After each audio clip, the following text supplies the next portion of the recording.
Hello, what's up and good day mga boss.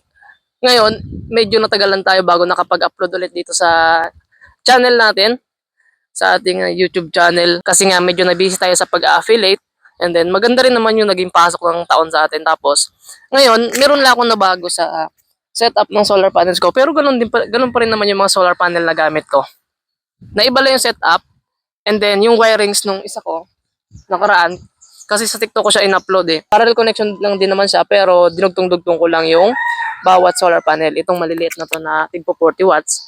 Tapos yung tig 200 watts natin, binuo ko din or pinarallel connection ko din pero magkaiba naman yung wiring niya sa isa pang ano natin guys.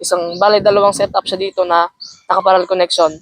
Yung tatlong tig 300 watts na solar panel, parallel connection yung ginawa ko diyan na sinama ko sa wirings ng dalawang tig 200 watts bifacial na solar panel. Balit, 5 silang solar panel na kaparallel, pinagsama-sama ko. Ayan, sa mga experts dyan, magtatanong na naman yan, na yung small solar panel natin, kakainin lang yung mas malaking solar panel or ang masusunod. So, hindi ko lang sure kasi parallel connection naman. Siguro, sa series connection, ganun yung mangyayari. Pero dahil 12 volt system yung ginawa ko, nag-work naman siya and maganda naman yung harvest ko ng amps papuntang battery. At ipapakita ko rin sa inyo yung pinaka-harvest natin in total kapag tirik na tirik yung araw na ganito yung setup ko. So yan, nakababa na ako galing taas at higop mo tayo ng kape. Sobrang lamig dito sa amin, grabe. Yung lamig dito, sobrang ano na sa nakakapanibago no, medyo malamig lang talaga. At ngayon, ipapakita ko naman sa inyo yung harvest natin kapag ganitong umaga pa at wala pang masyadong liwanag dun sa solar panel natin. Ayan o, 6 ano pa lang, 6:47. At ito yung setup natin. So, lipat ko lang yung camera. Ito nga pala yung battery na gamit ko, no. 280 AH siya, no. 13.3 volts. At ito yung setup natin. Ang load natin ngayon ay 21 watts. Guys, baka mapansin nyo iba yung mga gamit kong breakers dyan, malalaki. At hindi talaga dapat yan yung ginagamit sa ganyang setup. Pakialam mo. Diba? Yan lang yung meron ako eh. At nasa 1.4 amps lang yung harvest natin ngayon.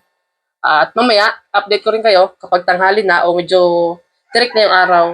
At ipapakita ko kung gaano kalakas yung harvest natin. So, at yan, 8:22 ng umaga na. At yung harvest natin, nasa, ano, pumapalo siya ng 10 amps. So, bumaba ng 8 kasi medyo kumulimlim. At, ayan, bumaba na. Medyo makulimlim. Kanina nasa 12 amps siya yung sumikat yung araw. And load natin 16 watts lang. 9:23 na. Update ko ulit kasi parang medyo makulimlim talaga. May ulan siguro, may bagyo. Pero tumaas naman ng kahit papaano ng konti. So 12.8 amps yung harvest naman ngayon. At 14.4 volts. You know, 14 volts. Siguro malapit na full charge tong battery ko. Kaya medyo bumaba na yung amps natin. At yun yung ano natin sa ngayon kasi tingnan nyo malakas yung hangin. Tapos walang masyadong araw. Pero ayos pa naman yun, no? Mahigit 100 watts yan kung tutuusin. Almost a year na rin na simula nung nag-build ako ng solar setup.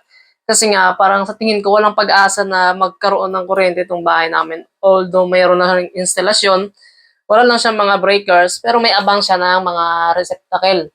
Tapos, installation, di ba yung parang binubutas yung pader, nilalagyan ng wiring. So, wala pa siyang ganyan.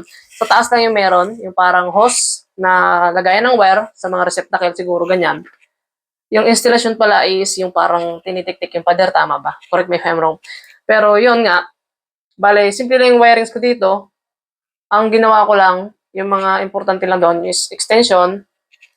At hindi naman ganun kalaki yung mga load namin dito, which is yung mga appliances, ganyan. So, washing machine lang, and mga ilaw, chargers, and minsan speaker, nagkakaraoke ako. At yun, malaking bagay talaga kapag may solar setup tayo sa bahay.